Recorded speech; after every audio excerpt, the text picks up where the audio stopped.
When my phone buzzed that night, I expected a false alarm. Instead, my security feed showed Emily Lopez heels, flashlight, and all picking my front door lock like she was in Mission Impossible. I sat there in disbelief, watching the woman who fined me for non-compliant mailbox paint sneak into my living room with a tranquilizer gun and a giant tote bag labeled Rescue Operation. She had no idea my dogs weren't kenneled. They were sleeping freely, waiting, silent, disciplined, and loyal as ever. A few seconds later, I saw her freeze. Then came the barking. 5 thunderous, synchronized roars of canine justice. That was the night the HOA war went from ridiculous to legendary. Before we dive in, tell me where you're watching from and the time, then hit subscribe. Because trust me, this one's going to bite harder than any HOA fine. I moved into Maplewood Estates 2 years ago for peace, not politics. After 20 years as a K-9 officer, I wanted quiet morning space for my dogs and neighbors who minded their own business.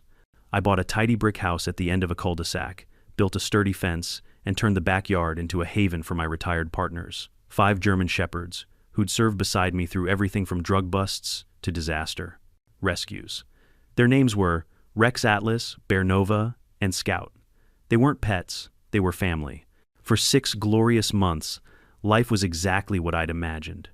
The dogs adapted beautifully, calm, obedient, and loyal as ever. We'd take morning jogs through the trails, spend afternoons training in the yard, and relax on the porch at dusk. My neighbors seemed friendly enough. They waved, made small talk, even dropped off welcome cookies. Then came Emily Lopez. Emily was the newly elected HOA president, early 50s, divorced, perfectly coiffed and permanently displeased. She moved like someone born to supervise. Her hair never moved, her tone never softened, and her clipboard never left her hand. You could hear her before you saw her, that sharp click of designer heels against pavement announcing judgment was near. Our first interaction was deceptively polite. She knocked on my door with a smile so tight it could crack glass. "Mr. Clark," she began, "I'm here to talk about your dogs." "My dogs?" I asked. "Is there an issue?" "Well," she said, peering past me into the house, "several residents have expressed concern about their size. German Shepherds are, intimidating. We do try to maintain a sense of serenity in our community. They're trained service animals," I said evenly. "Quiet, obedient, and fenced in. I promise serenity's safe." She didn't like that answer. "Still," she pressed, "we have noise ordinances, and I've noticed barking late at night." I almost laughed. "That must have been your imagination. My dogs don't bark unless commanded or provoked." Her smile twitched. "I'll be monitoring the situation," she said, writing something on her clipboard. And from that day forward, she did. Within a week, I received my first notice of violation. Reason: excessive noise from animals. Fine $150. I appealed, of course, attaching a letter from the county's animal control officer confirming my dogs weren't a nuisance. The HOA rescinded the fine, but the message was clear: I was now on Emily's radar.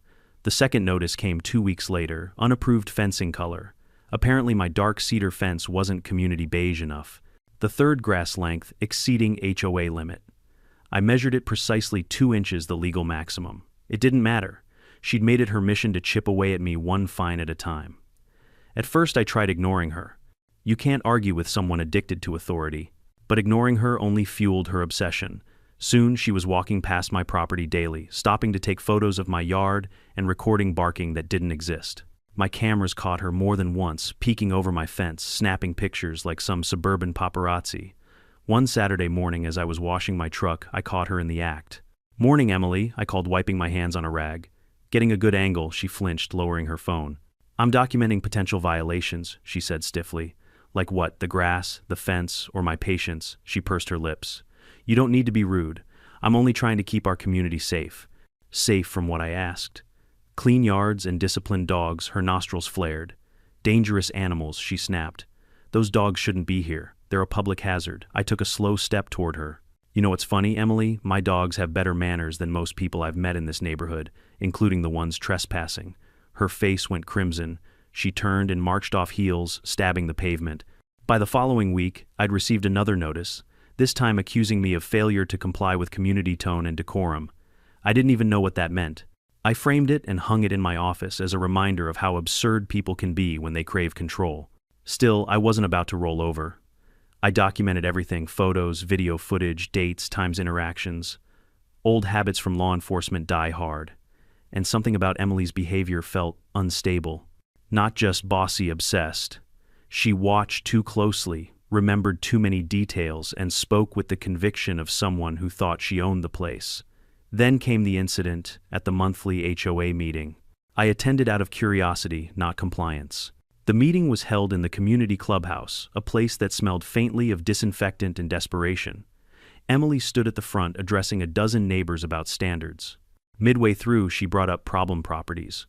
Her PowerPoint slide, I'm not kidding, featured an image of my house.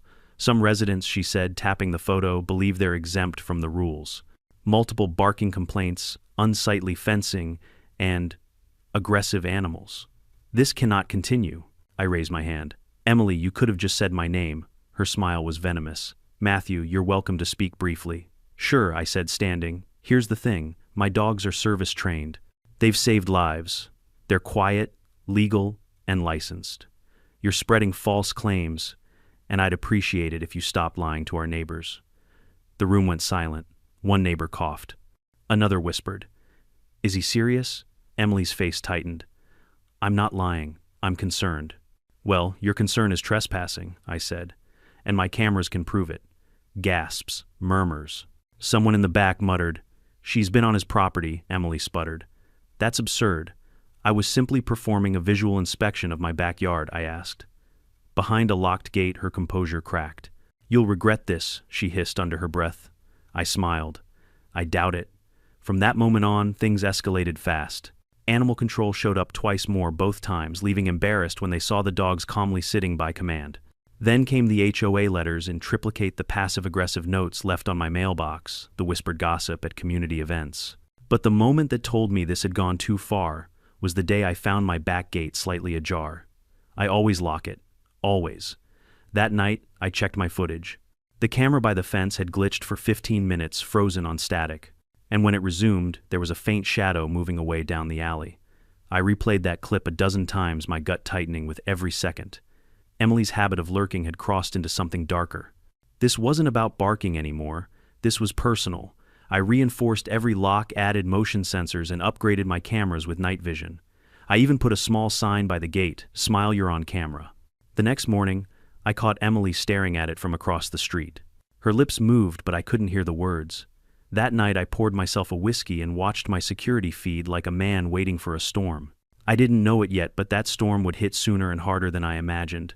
Because when someone like Emily Lopez decides she's the law, there's no reasoning left. There's only escalation. And when she finally crossed that line, she didn't just break the law.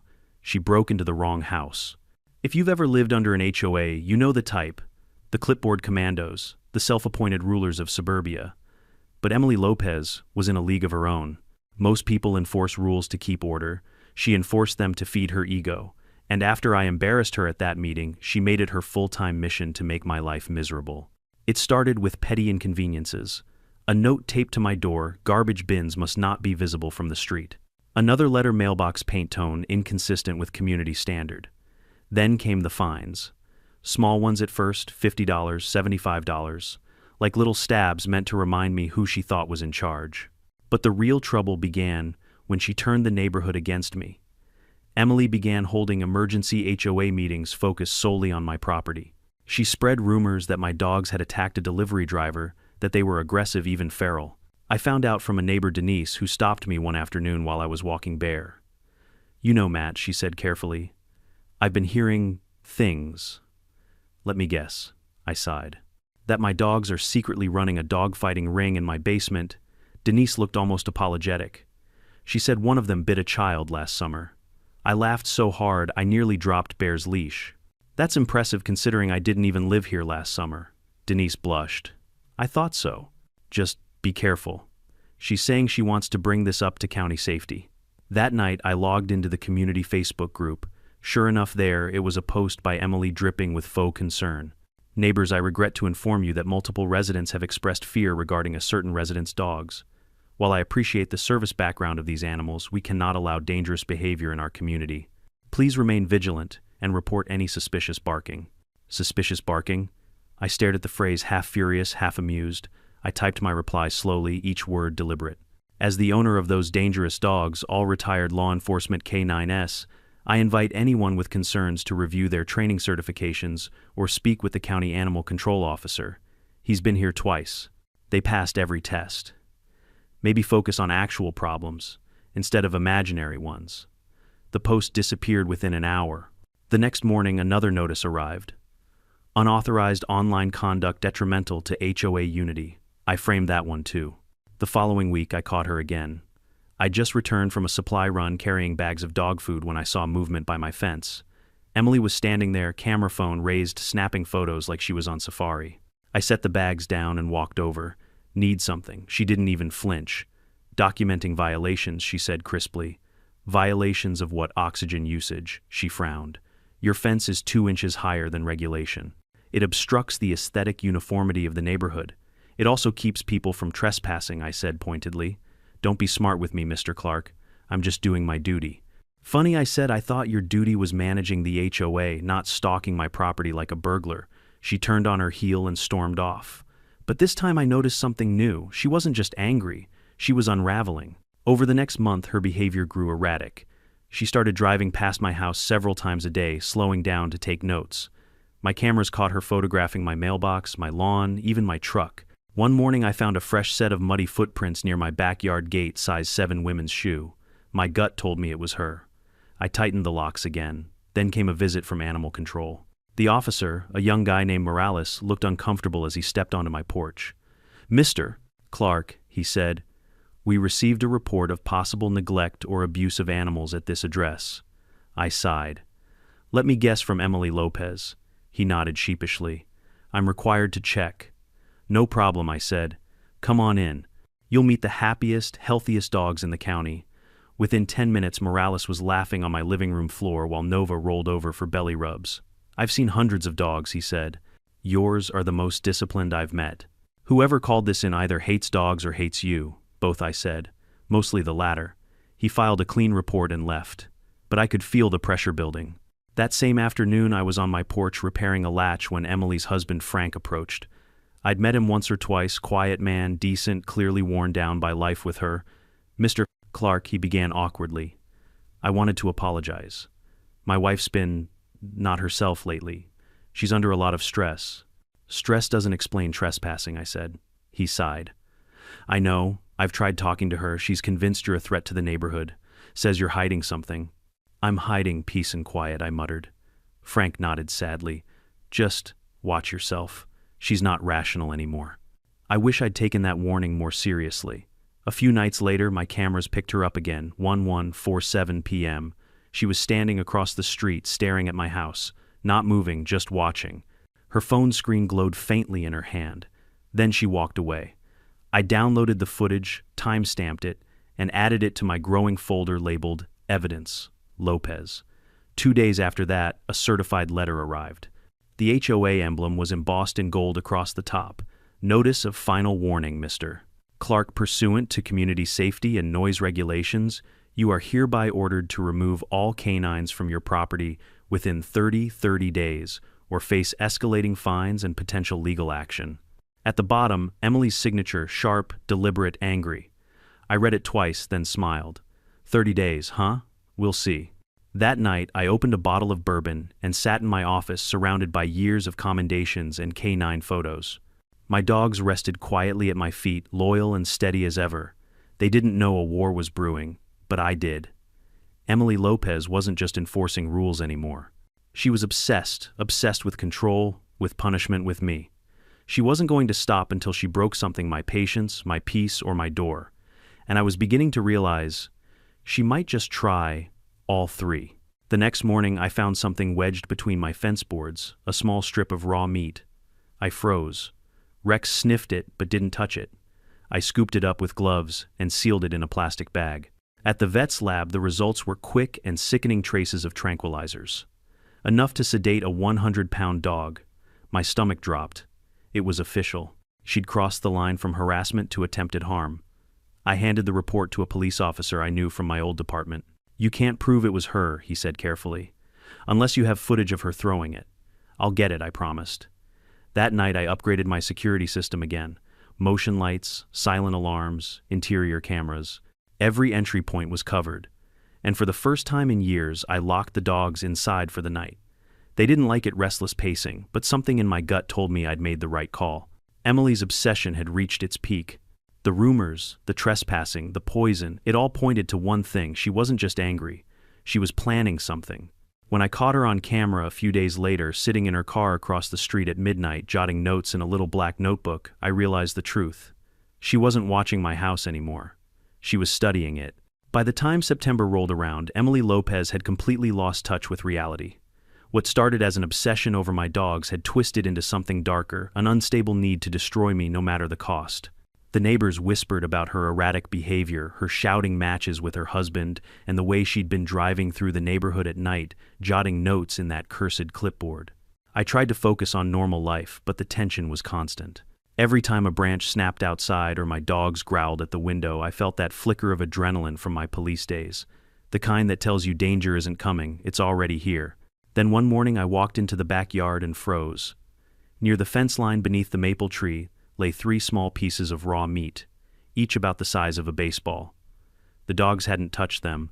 Rex, my oldest, just sat nearby staring at me with that look only a canine handler would recognize a warning. I put on gloves and bagged the meat, took it straight to the vet for testing. I didn't even have to say much. They'd seen enough of these cases before. The results came back within 24 hours. Traces of acipromazine, a heavy tranquilizer, and bromadiolone, a chemical found in rat poison. My blood boiled. I drove straight to the sheriff's office and slammed the report onto the counter. "She tried to poison my dogs," I said. The deputy on duty, an old friend from my K-9 days named Harris, frowned. "You got proof it was her." "Not on camera," I admitted. "But who else would do it? No one else in this neighborhood hates them or me this much." He sighed. "Without footage, it's circumstantial. I'll file a report, but unless she admits it or we catch her in the act, there's not much we can do." It wasn't the answer I wanted, but it was the one I expected. I'd been in law enforcement long enough to know how the system worked. You needed hard evidence, and I was going to get it. That night, I installed a new layer of protection: 4 additional cameras, motion sensors, silent alarms that pinged my phone directly. I wasn't just securing my home anymore, I was preparing for war. The next few days were tense. Emily stopped her usual patrols, which made me even more suspicious. The calm before the storm is always the worst part. Then one afternoon I caught her outside the local post office. She didn't see me at first. She was talking to another neighbor, gesturing wildly. I parked and walked closer just in time to catch her, saying, "I'll handle this problem once and for all. Those animals don't belong here." The way she said it, low, confident, almost serene, chilled me more than the threat itself. I walked straight up to her. "Afternoon, Emily.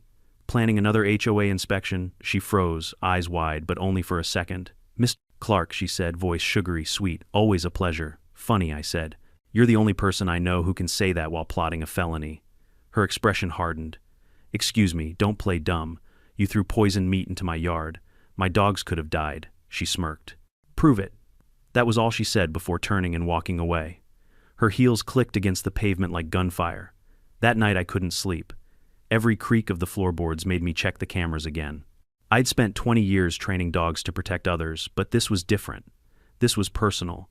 I started noticing little details, small things that didn't add up. My garbage bins moved a few feet overnight. My mail went missing for 2 days, then mysteriously reappeared. My security lights tripped at random hours. Someone was watching my house. On Thursday evening, I found tire marks in front of my driveway, faint but fresh. I checked the footage, but nothing showed. Whoever it was, they knew how to avoid detection. That's when I decided to take it a step further. I upgraded my interior security. Miniature night vision cameras in every main room, connected to a cloud server and hidden behind vents and bookshelves. A silent alarm tied to my phone. A motion sensor by the back door that triggered a 10-second recording every time someone opened it. If she wanted to break in, I was going to let her walk right into a trap. 2 nights later, I got my first real sign. Around midnight, my dogs started pacing restlessly. Nova whined at the window, ears perked. Scout growled low just once, then stared at the door. They could sense something I couldn't see yet. I checked the cameras, nothing unusual. But I knew that instinct. When 5 dogs react the same way, something's off. I didn't sleep that night. The next day, I noticed Emily's car parked 3 houses down.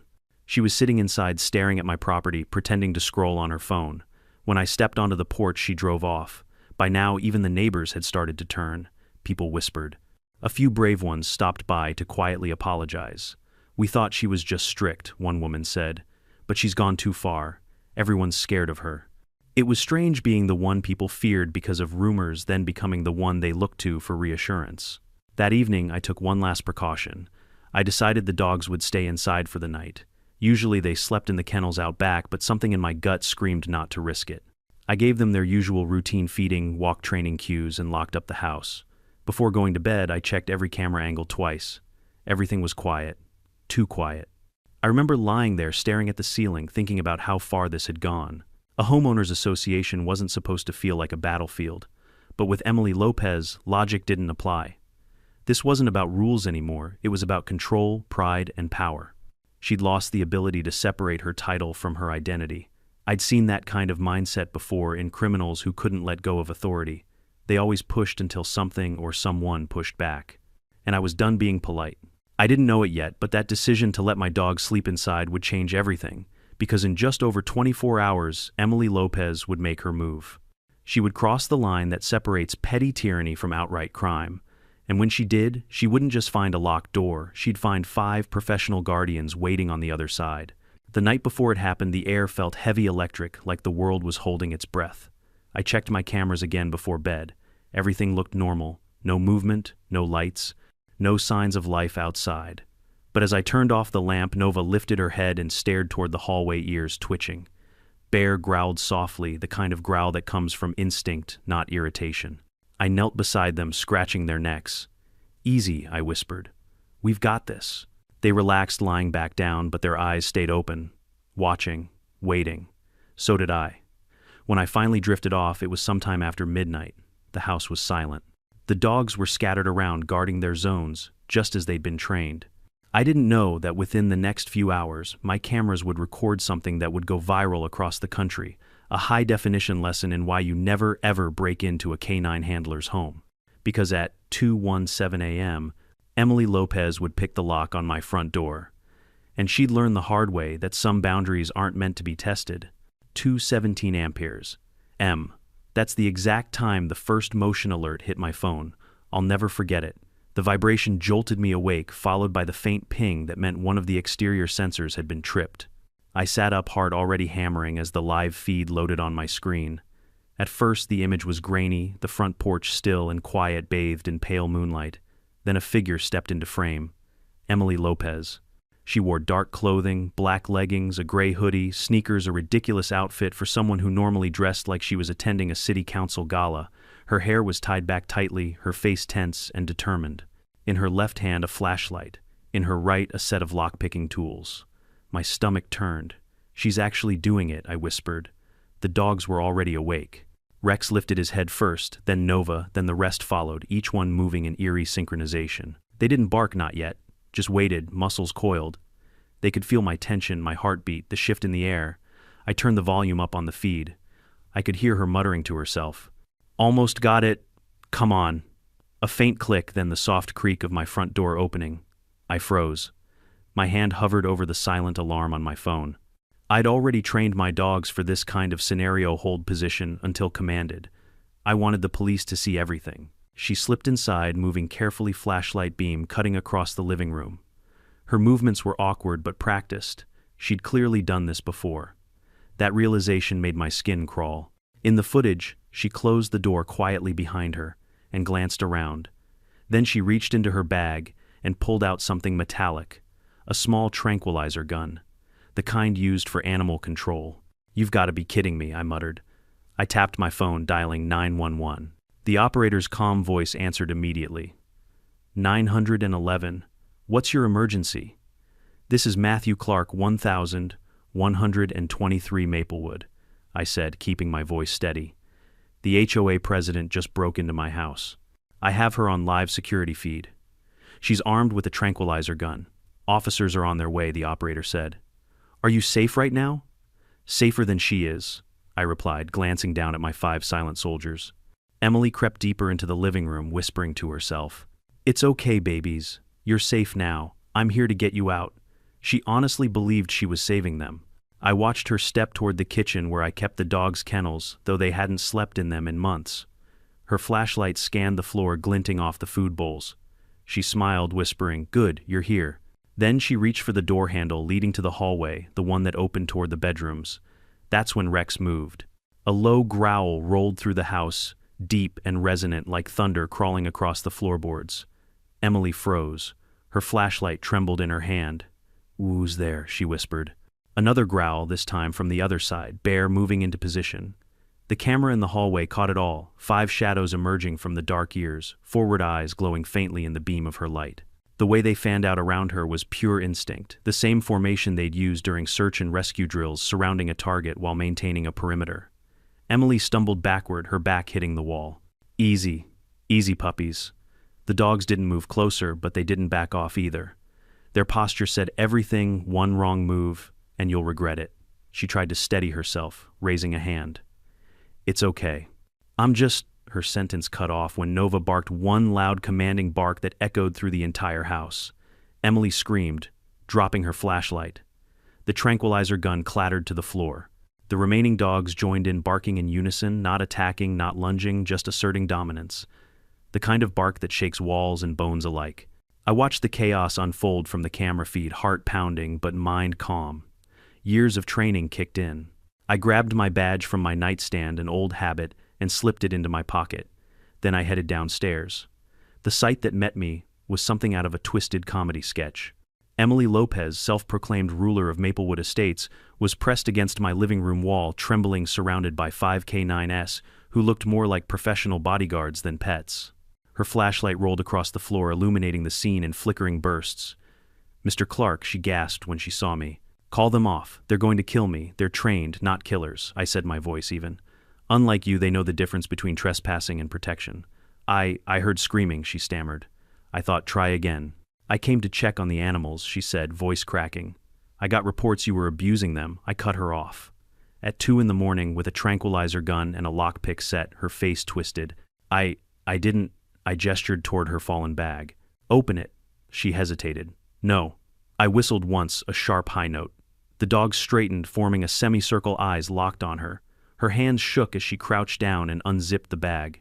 Out spilled the evidence: tranquilizer darts, drug treats wrapped in foil, bolt cutters, and printed reports filled with fake claims of animal neglect, all with my name on them. I let out a low whistle. "You really came prepared, didn't you?" Emily's eyes darted toward the door, but Scout growled softly. She froze again. "Emily, I said you're lucky. I trained them not to attack. Anyone else's house, you'd be in the ER right now." I was just trying to help," she whispered. "Help," I barked out, a laugh. "You broke into my home armed with sedatives to kidnap my dogs. That's not helping. That's criminal." From outside, the faint sound of sirens began to rise, a sound that clearly hit her like a slap. No, she said, panicking. "You called the police." "Of course I did." I crossed my arms. "You didn't think I'd let the HOA handle this one, did you?" Tears welled up in her eyes. "Please, I'll resign. I'll pay the fines. I'll anything. Just don't let them arrest me." I looked at her, this trembling woman who'd spent months tormenting me, spreading lies, threatening my peace, and for a brief moment I almost pitied her. "Almost—" "Emily," I said quietly, "you spent months trying to control everyone around you. Tonight you broke into a cop's house with 5 trained K9s and a tranquilizer gun. Whatever happens next, you earned it." The sirens grew louder, red and blue lights flashing through the windows. My dog stayed perfectly still, watching her as 2 deputies entered through the open front door. One of them was Harris. He took one look at the scene and sighed. "Well, he said this is new." "Breaking and entering," I said simply, "plus animal cruelty and attempted theft." Harris nodded. "We'll add stupidity to the list." Emily started crying, babbling excuses, but it was too late. The deputies cuffed her gently, reading her rights as the dogs sat silently by my side like courtroom witnesses. As they led her out, she shouted, "You can't do this. I'm the HOA president." Rex barked once, sharp and authoritative, as if to say, "Not anymore." I smiled. "You're not even the president of your own decisions anymore." Outside, the entire cul-de-sac was awake. Neighbors peered from porches and windows, phones raised recording. One whispered, "Is that Emily?" Another muttered, "About time." The flashing lights painted the street red and blue, a surreal glow washing over my house. For the first time in months, I felt a deep, satisfying calm. The war was over. But as I stood there watching the patrol car pull away with Emily inside, I couldn't shake the feeling that the story wasn't finished. Not yet. Because people like her, people who live for control, never go quietly. And sure enough, the next morning, my inbox was already filling with HOA emails about an emergency meeting. By sunrise, the entire neighborhood knew what had happened. The footage from my security cameras had already started circulating through group chats, next-door posts, and even a few YouTube channels run by nosy neighbors. One video titled HOA President Meets the K9 Committee hit 3,000 views before noon. I didn't post it myself, but I didn't stop anyone either. When I opened my door that morning, a few of my neighbors were already outside, pretending to water their lawns while sneaking glances toward my house. Some waved awkwardly. Others just gave me that look, a mix of awe and fear. For the first time since moving to Maplewood, I had everyone's attention, and not because of Emily's gossip. The police had processed the scene overnight. Harris stopped by before clocking off his shift to hand me a copy of the report. "You've got her dead to rights," he said, yawning into his coffee. "Breaking and entering animal cruelty, attempted theft. She's looking at multiple charges. Think she'll plead insanity?" I asked. He shrugged. "Wouldn't surprise me. Her husband told us she hasn't been sleeping. Paranoid, keeps notebooks full of residents' names color-coded by who she likes and who she wants fined." I let out a low whistle. "Color-coded vengeance. Now that's HOA efficiency," he chuckled. "Be glad your dog stopped her before she hurt anyone. That footage alone is going to make a lot of people think twice before crossing you. Or before crossing a German Shepherd," I said with a grin. He tipped his hat. "You're a lucky man, Matt. If she'd gotten those darts in any of the dogs, she didn't," I said sharply. "And that's all that matters." By noon, an HOA emergency session had been announced. Of course, they couldn't let the Queen's downfall go uncontested. I debated skipping it, but curiosity got the better of me. I wanted to see how far they'd been to save her, so I printed still images from the footage: Emily inside my house, the tranquilizer gun, the bag of sedatives, her terrified face framed by 5 dogs, and brought them along. The meeting was held in the usual place, the Maplewood Community Center, that beige brick box with folding chairs and fluorescent lights that hum just loud enough to drive you insane. The moment I walked in, the room went silent. At the front table sat the remaining HOA board members, including Vice President Harold Green, a pudgy man who looked perpetually guilty about everything, even breathing. His hands trembled as he adjusted the microphone. "Mr. Clark," he said, "thank you for joining us on such short notice. We wanted to discuss the incident involving Mrs. Lopez." "Incident," I echoed. "You mean the felony?" Murmurs rippled through the room. Harold cleared his throat. "Yes, well, we're still gathering details. The board wants to ensure there was no misunderstanding." I placed the photos on the table, sliding them toward him like playing cards. "Looks pretty clear to me." The image of Emily holding the tranquilizer gun was on top. Gasps filled the room. One woman covered her mouth. "Dear Lord," someone whispered. Harold paled. "Mr. Clark, we had no idea, didn't you?" I interrupted. "She's been targeting me for months. I filed 6 complaints about her harassment, and not one of you lifted a finger." Another board member, a woman named Judy, raised a hand nervously. We thought it was a neighborly disagreement. Emily can be intense, but we never imagined she'd break into someone's house, try to drug their dogs," I snapped. "You didn't imagine because you didn't look. You all let her run this place like her personal dictatorship." The silence that followed was deafening. Then from the back of the room, a voice spoke up. "He's right. It was Denise, the neighbor, who'd warned me weeks ago." She stood holding her phone high. I have texts from Emily, screenshots. She bragged about making Matt's life miserable. She called it her project, said she'd save the community from him. A murmur swept through the crowd. Phones buzzed as people exchanged glances and began checking their messages. Another resident, Mark, spoke up. "She fined me $300 for leaving a trash can out 10 minutes too long. When I appealed, she added another $100. Said I was being disrespectful to HOA leadership." Judy buried her face in her hands. "Oh my God," she whispered. The meeting spiraled quickly after that. Resident after resident stood up, each with their own story of Emily's power trips, threats of fines, property inspections, even forged violation letters. Harold finally raised his hands for silence. "Enough. We'll draft a motion to remove her from the board permanently, effective immediately." I leaned back in my chair. "Good. But make sure you include restitution for anyone she fined illegally. And while you're at it, stop pretending this was an isolated incident. You enabled her." He didn't argue. He just nodded, shamefaced. As I stood to leave, someone clapped. Then another. Then the whole room. I wasn't used to applause. It felt awkward, but I nodded in acknowledgement. "Mr. Clark," Harold said before I reached the door, "the board would like to formally apologize for how you were treated. We'd also like to invite you to join the HOA as a board advisor." We could use someone with integrity. I turned back smiling faintly. Appreciate the offer, but no thanks. I prefer my sanity. Laughter rippled through the room. By evening, the news had broken beyond Maplewood. Local headlines read, HOA president arrested after breaking into resident's home. The article included a still image from my camera footage, the one where Emily was cornered by the dog's flashlight frozen midair. The comment section was merciless.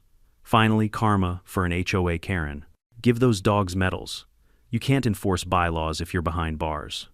I didn't usually enjoy internet drama, but I'll admit I read every single comment. Twice. Around 9 p.m., there was a knock on my door. It was Frank Lopez. He looked 10 years older than when I'd last seen him. Eyes sunken, face drawn, wearing a wrinkled flannel like he'd given up caring. Evening, Frank, I said carefully. Can I come in? He asked. I nodded and led him to the porch. The dog stayed inside but watched through the window's silent sentinels. He rubbed his hands together. I wanted to thank you for stopping her before she hurt someone. Or herself. I sighed. She's lucky my dogs are trained to restrain, not attack. It could have been a lot worse. He nodded, staring at the ground. She wasn't always like this. After her mother passed last year, she became obsessed with control. The HOA became her coping mechanism. Control is a dangerous drug, I said quietly. Once you start using it to feel powerful, you forget how to feel human. He gave a sad smile. Yeah, I'm filing for divorce. I can't do this anymore. I didn't blame him. He stood up to leave, but paused. For what it's worth, I think you handled this better than anyone else could have. No yelling, no revenge, just justice. Justice is enough, I said. He nodded, gave a weak wave, and walked off into the night. Later, I sat on the couch with Rex beside me, watching the last bits of the news coverage fade from the screen. My house was quiet again, finally. Peaceful. But as I looked out at the darkened neighborhood, I couldn't shake the irony. Emily had spent months preaching about community safety, and in the end, she'd become the biggest threat of all. I took a deep breath and gave Rex a pat. You did good, buddy. You all did. He licked my hand once and rested his head on my knee, eyes half closed as if to say, it's over now. But I wasn't so sure. People like Emily don't disappear overnight. They reappear, rewritten different face, same obsession. And Maplewood had been her kingdom for too long. Someone else would fill that void eventually. Still, for now, the house was calm. The dogs were safe. And for the first time in months, I slept without checking the cameras every hour. I didn't know it yet, but the real twist, the why behind everything she'd done, was still to come.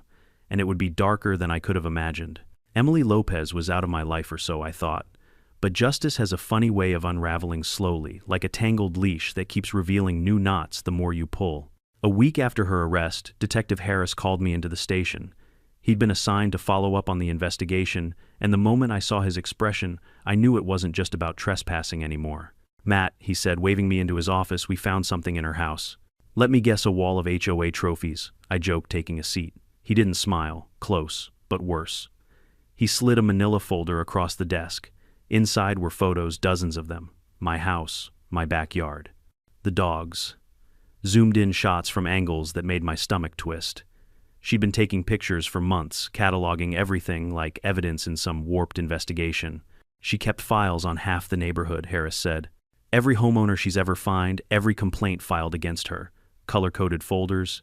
You had your own drawer. I scanned the notes beneath my photo, handwritten lists of violations, my schedule, even the times I walked the dogs. She was tracking me, I said quietly. Obsessively, Harris confirmed. But that's not the worst of it. He opened another folder. We pulled her financial records. Turns out she's been diverting HOA funds into a personal account for years. Fake invoices for landscaping improvements, neighborhood beautification projects, even a phantom security consultant. That consultant, her cousin in Florida. My jaw tightened. You're saying she was stealing from the HOA? Big time, he said. We're estimating close to $80, 0 inches embezzled funds. And you were getting too close. Your cameras, your formal complaints, she thought you'd expose her. That's why she targeted you. I sat back, stunned. It all made sense now, the hostility, the paranoia, the desperate need to control everything. She wasn't just drunk on power. She was trying to cover her tracks. So she broke into my house, thinking she could, delete the footage? Exactly, Harris said. She told her husband you had hidden evidence. She thought you'd recorded something that tied her to the missing HOA money. I laughed, but there was no humor in it. She nearly got herself killed over a few megabytes of guilt. Harris leaned forward. You should know her husband's cooperating. He's turned over their home computer. We're filing charges for embezzlement breaking and entering attempted theft and animal cruelty. Animal cruelty? She admitted to trying to sedate your dogs, Harris said. Said she thought she was saving them from mistreatment. I exhaled, shaking my head. Delusion meets hypocrisy. She's been transferred to county jail, he continued. Bail denied. The judge said she's a flight risk.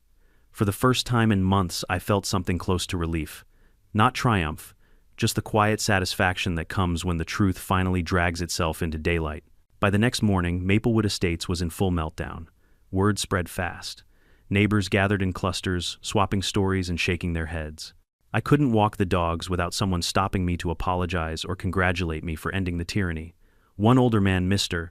Jenkins, clapped me on the shoulder and said, "You did what we all wanted to do years ago. You stood up to her." I smiled, but inside I didn't feel like a hero. I'd seen too many people self-destruct, chasing their own need for control. Emily wasn't evil, not in the cinematic sense. She was just broken, obsessed, and too proud to admit it. That night, the HOA held another emergency meeting. This time it was different. No tense silence, no pointed fingers, just a room full of exhausted homeowners ready to clean up the mess she'd left behind. Harold Green, now acting president, stood at the podium, sweat glistening under the fluorescent lights. Ladies and gentlemen, he began on behalf of the board. I want to issue a formal apology to Mr. Matthew Clark and to all residents wrongfully fined or harassed under Mrs. Lopez's leadership. Effective immediately, all pending violations are nullified. Any funds collected under false pretenses will be refunded. A wave of applause filled the room. Some people even cheered. Harold cleared his throat. We've also voted unanimously to remove Mrs. Lopez from the board permanently. Moving forward, we'll implement stricter oversight quarterly audits, and he didn't finish. The applause drowned him out. After the meeting, several neighbors approached me, some offering handshakes, others bringing baked goods, because in suburban America, nothing says forgiveness like banana bread. Denise grinned as she handed me a foil-wrapped plate. For your heroes, she said, glancing toward the dogs waiting patiently outside the hall. Thanks, I said. They've earned it. She lowered her voice. You know she had files on me too, said my garden disrupted the neighborhood symmetry. Can you believe that? I chuckled. At this point I can believe anything. A few days later I stopped by the sheriff's office again. Harris met me with a grin this time. She confessed, he said. To the break-in, to everything, he replied. Said she was trying to restore order after years of neglect from incompetent residents. Even blamed her crimes on stress and poor leadership examples from the previous HOA president. Classic deflection, I muttered. Was she remorseful? He hesitated. She cried, but not for the reasons you'd think. She told the court she didn't understand why everyone turned on her. Said she was only doing what a true leader would. That's not leadership, I said. That's ego in a power suit. He nodded. The DA's pushing for a plea deal, 2 years probation, full restitution and mandatory counseling. Sounds fair, I said. She needs help, not just punishment. Harris raised an eyebrow. You're more forgiving than most. I smiled faintly. When you've seen enough people lose themselves to pride, you stop hating them.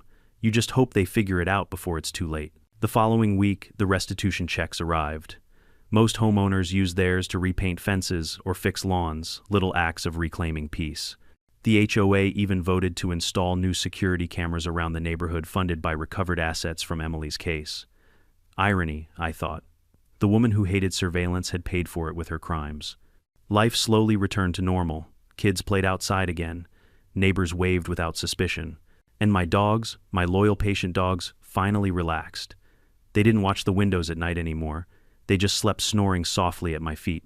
One evening, as the sun dipped below the trees, I found an envelope in my mailbox. No return address, just my name in familiar handwriting. Inside was a single piece of paper. Mr. Clark, I know you'll probably never forgive me, but I need to say this. I wasn't trying to hurt you. I was trying to fix something inside myself that broke a long time ago.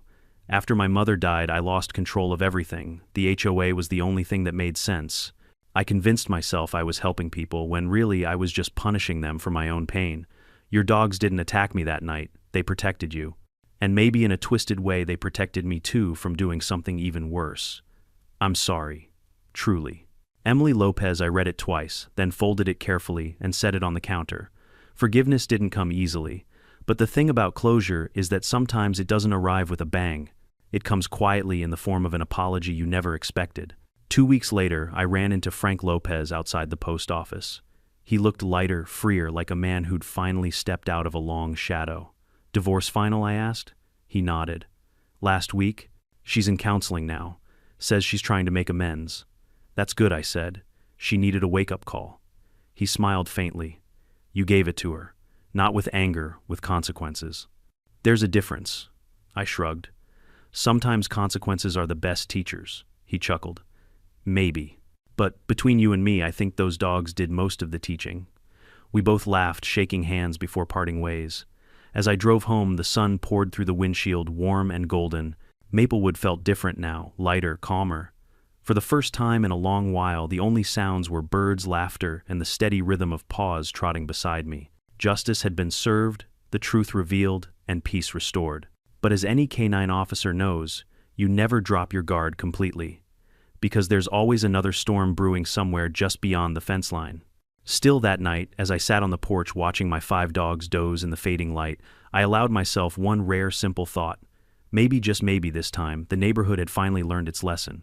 3 months passed. Fall crept in, quietly covering Maplewood Estates in a thin blanket of gold and amber leaves. For the first time since I'd moved there, the neighborhood actually looked like one of those idyllic postcards: kids riding bikes, neighbors chatting by the mailboxes, dogs barking happily in backyards. It almost felt normal. Almost. Every so often someone would stop me while I was out walking the dogs to ask, "Hey Matt, whatever happened to Emily Lopez? She's doing community service," I'd answer. "At the county animal shelter?" That always earned a raised eyebrow or a smirk. Justice had a sense of humor this time. After the court hearings wrapped up, the judge sentenced Emily to 2 years probation, a $10,000 restitution payment to the HOA, and 400 hours of community service, specifically working with rescue dogs. The irony wasn't lost on anyone. The woman who once tried to kidnap my dogs was now scooping kibble for strays. She also had a 5-year restraining order that kept her 500 feet away from me, my property, or my animals. Her husband Frank finalized their divorce soon after. He came by once to thank me again, saying, "It's strange, but I think she's better now. She's calmer," she said. "Cleaning kennels is therapeutic." I chuckled. "Yeah, nothing like a mop and 50 barking dogs to humble a person." He smiled sadly. "She asked if you'd accept a letter someday. Not soon, just when you're ready." I nodded but said nothing. I wasn't sure I ever would be. The new HOA president, Harold Green, turned out to be a decent man. Transparent, polite, and smart enough to stay out of people's private lives. He stopped by my house one afternoon with a folder of documents. "Mr.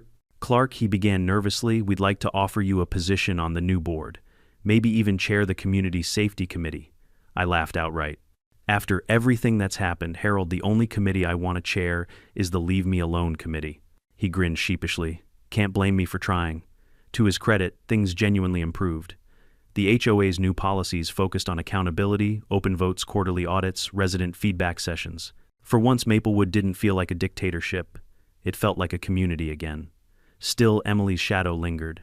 There were moments when I caught myself checking the cameras out of habit scanning for her silver SUV or that sharp silhouette near the fence line. Old instincts die hard. But life moved forward. One chilly morning in December, I was sitting on my porch with a mug of coffee when the mail truck pulled up. The carrier, an older man named Benny, handed me an envelope. "Certified letter," he said. "From the county." I frowned, signed for it, and tore it open. It wasn't from the county, it was from Emily Lopez. "Dear Mr. Clark, I promised I'd write when I had something worth saying. I've spent the last few months cleaning cages, feeding strays, and watching dogs that have seen worse than I ever did, and yet they still wag their tails when someone shows them kindness. That's what finally broke me. I realized I'd spent years barking at shadows, trying to control everything because I couldn't control myself. The HOA wasn't about helping others, it was about silencing my own fear. I can't take back what I did to you or your dogs. I see it in my sleep sometimes, that moment when they surrounded me. It wasn't anger I saw in their eyes, it was judgment. And they were right. I've started therapy. I'm learning about boundaries, power, and guilt. The counselor says I have obsessive-compulsive personality disorder. That fits, doesn't it? Maybe it's not an excuse, but it's an explanation. I don't expect forgiveness. I just wanted you to know I'm trying to be someone my husband and community wouldn't be afraid of. If it means anything, those dogs saved my life that night, not from them, but from myself. Emily Lopez. I stared at the letter for a long time, not angry, not triumphant, just quiet.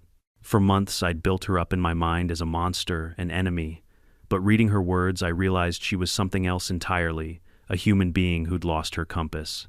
Power had been her crutch, and when it was ripped away, she'd fallen apart. I folded the letter and slipped it into a drawer with the rest of the case files. Not forgiveness, but acknowledgement.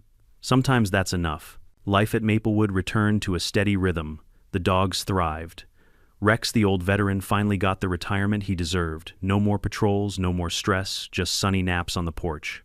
Nova became something of a local celebrity. Kids in the neighborhood called her the hero dog. The HOA even voted to install a community dog park, a full reversal of Emily's no dogs allowed policy. When the ribbon-cutting ceremony came around, Harold insisted I attend. "You started this," he said. "You deserve to be there." So I went. Watching families laugh and play where suspicion once festered was oddly satisfying. Even the local news showed up to film a short segment titled, "From HOA War to Community Harmony." They asked me for a quote. I said, "Sometimes peace doesn't come from rules, it comes from learning when to stop fighting." Later that night, I sat by the fireplace with the dogs sprawled around me. The soft crackle of the fire mixed with the rhythmic breathing of 5 content canines. I thought about everything that had happened, the fear, the anger, the absurdity, and how it all led here. Emily had tried to break into my house to steal control. In the end, she lost everything. But maybe losing everything was what she needed to start again. That's the thing about justice, it's not always about punishment. Sometimes it's about restoration. And forgiveness, well, it's like training a dog. It takes time, patience, and the willingness to see beyond the mistakes. A few weeks later, I got another envelope. No return address again. Inside was a single photo: Emily at the animal shelter, kneeling beside a rescued German shepherd, smiling softly. On the back, she'd written just 3 words. "Thank you, Matthew." I didn't smile. I didn't frown. I just nodded and placed the photo next to my favorite picture of Rex in his police vest. For the first time in a long while, I felt something close to peace. Because in the end, this wasn't a story about revenge. It was about redemption, hers, mine, maybe even the whole neighborhood's. And as I leaned back, listening to the wind outside, I whispered the same line I told every rookie cop I'd ever trained.